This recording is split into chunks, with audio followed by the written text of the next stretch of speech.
Yeah, I was very lucky to have been given a Fulbright grant in 1961.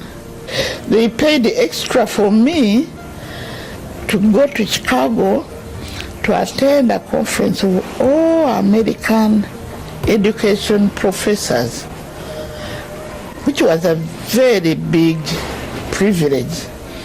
And when we got there, they said, oh, you are from East Africa.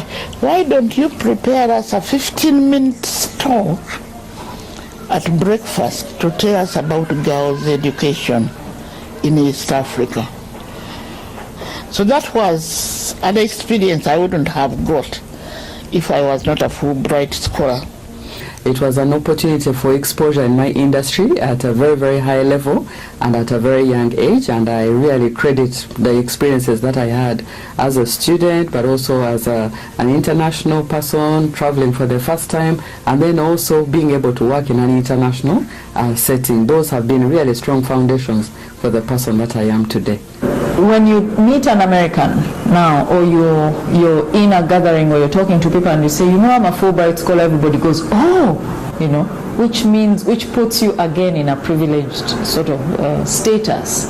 The science lecturers are very few in this country. And so the Fulbright scholars have been invaluable in terms of building up the capacity and training people in the sciences in particular. It's wonderful to be a Fulbright scholar. It's really wonderful because whatever course you take, the intentions of the Fulbright scholarship are given to you straight. I think overall, this scholarship was established to make sure that the skills it gives to different people should be skills that should be translated into transforming societies, making sure people are comfortable where they live, making sure systems work, making sure that we are part of a cycle that creates a better world.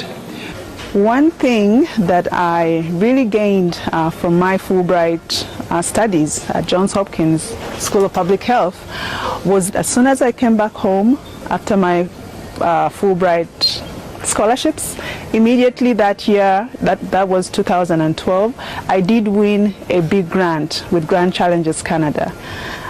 This grant was to develop a counseling intervention that is currently being used to treat depression in persons living with HIV/AIDS. I learned that, you know, don't start it if you won't do it, okay? Don't say you will when you won't. I learned about the fact that America operates on a system of trust. They're not going to come running after you. But you see, they expect that if you give your word, that's it. That's your word. With this Fulbright program, I was able not only to research these mental health problems of mass trauma in Uganda, but also in Rwanda, in Ethiopia,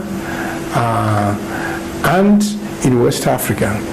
And we were able eventually to begin to train students and interest them in actually doing research so as to help our people who have been affected by war, who have massive mental health problems. And because Fulbright enabled me to associate with others in this search, we have been able to do a lot more to start clinics to help patients who have been affected by war in many parts of Africa, in Uganda, in Kenya, in Rwanda, in Liberia, in West Africa.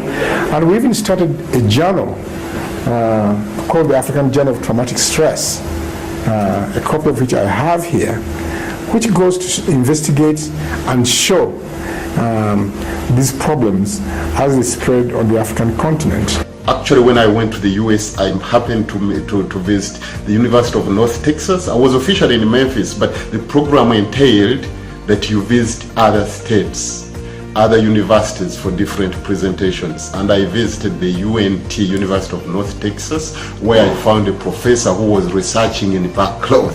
Kind of inspired me to come back and move that particular culture to another level. And that's one of the sector and the discipline that I have put my weight in to preserve, to promote and take it to a level where it can be appreciated globally. If it wasn't for the Fulbright program, I would not have been a complete person of who I am now. Because the program itself made me reinvent myself.